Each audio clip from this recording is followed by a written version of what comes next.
The Batman has arrived and a new Caped Crusader has been born. Let's break it all down in its DC Comics goodness. BD here with your breakdown of The Batman, the movie we've all been waiting for far too long. And this video will have full spoilers, so you've been warned. Watch it after watching, or if you just don't care about spoilers. My full reaction to the film is coming at the end of this video, so let's get to where we've been with Easter eggs and where we're going with comics and that ending. The Batman emulates a few different comics. The first is The Long Halloween. The movie literally starts on October 31st and takes place over the course of a week, so it is literally a long Halloween for Pattinson, but not quite as long as the comic where a murderer kills a corrupt Gothamite on each holiday starting on Halloween and running well beyond New Year's.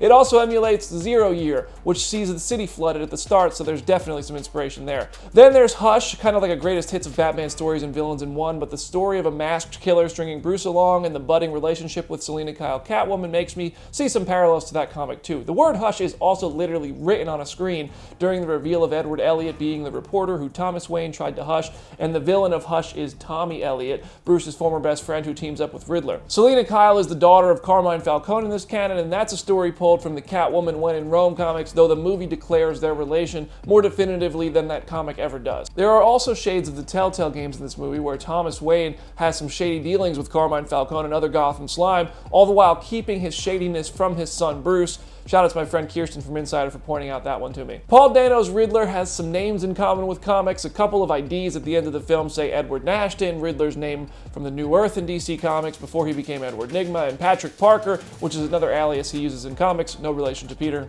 different universes. It was too easy not to. The Iceberg Lounge is a location pulled from comics. The first time it's been used in a movie. The 44 Below Club is a new location. The hesitant, half-face painted gang member from the open of the film is played by Jay Licurgo, who plays Tim Drake in the Titan series, so that's a cool little connection. Now, I may be strapping my tinfoil hat on a little tight here, but when Batman injects himself with a green fluid to fight off mini Riddlers, that could be adrenaline, but it could also be venom, the substance which makes Bane Bane. I'm just always thinking of more exciting ways to get more characters in the future. I'm sorry if that's not true, but whatever.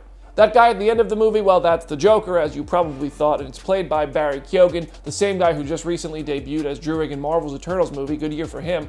The Batman director, Matt Reeves, will only say that that is who you think it is, and Barry's brother posted on Facebook that Barry is playing the Joker, so it's pretty much confirmed. Catwoman rides off to Bloodhaven, which is a location from comics where Nightwing takes watch. Darkseid has actually established an HQ there when trying to conquer the world once, so it's unclear if we'll ever get to villains like Darkseid in this universe, as Reeves says he wants to keep things grounded, and Robert Pattinson even says he doesn't see how Superman could fit into this world. But in a prelude story called Before the Batman, an original movie novel, Metropolis and LexCorp are both named, so we could maybe assume Lex Luthor and Superman are out there.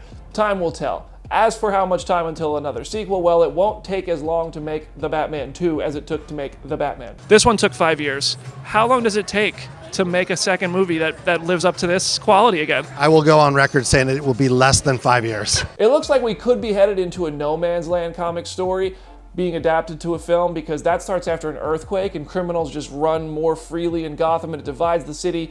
And this also could be what's coming up in the Penguin spin-off series on HBO Max, as Oswald Cobblepot seemed to be ready to make his play for more power in Gotham by the end of the movie, all in the aftermath of a flood instead of an earthquake.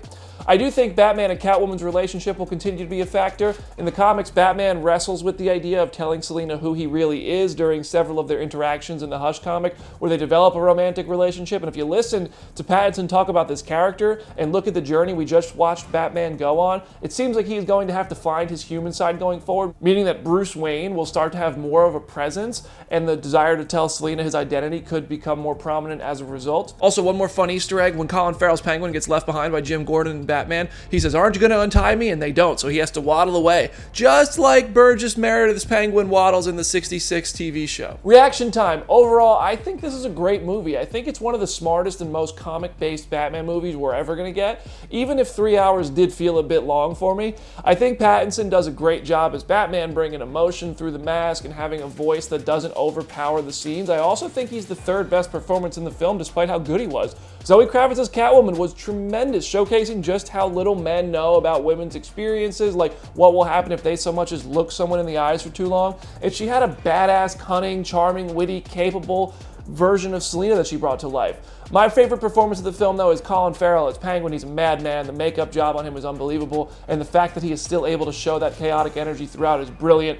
The action scenes were pretty great. I never felt like we hit the BVS warehouse scene level, but the Batmobile chase was exceptional. Reeves really crafted an epic, grand-scale, dark noir detective story with DC Comics characters painted into it. The relationship between Batman and Catwoman has really been growing on me, especially after seeing the movie for a second time, and I want to see more of them because the chemistry between Pattinson and Kravitz, it's great. They're so good together.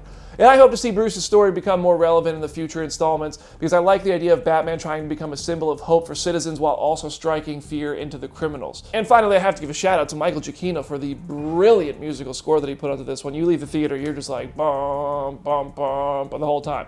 Overall, I'm at a 9.3 out of 10 for this movie, and I can't wait to see a sequel. What do you rate the Batman out of 10? Share your thoughts in the comment section or send them my way on Instagram and Twitter at BrandonDavisPD. And go check out some of our interviews with the cast from the premiere and the junket that are all over the Comicbook.com YouTube channel, or head over to Comicbook.com/DC for more updates. I'm BD. I'll see you there.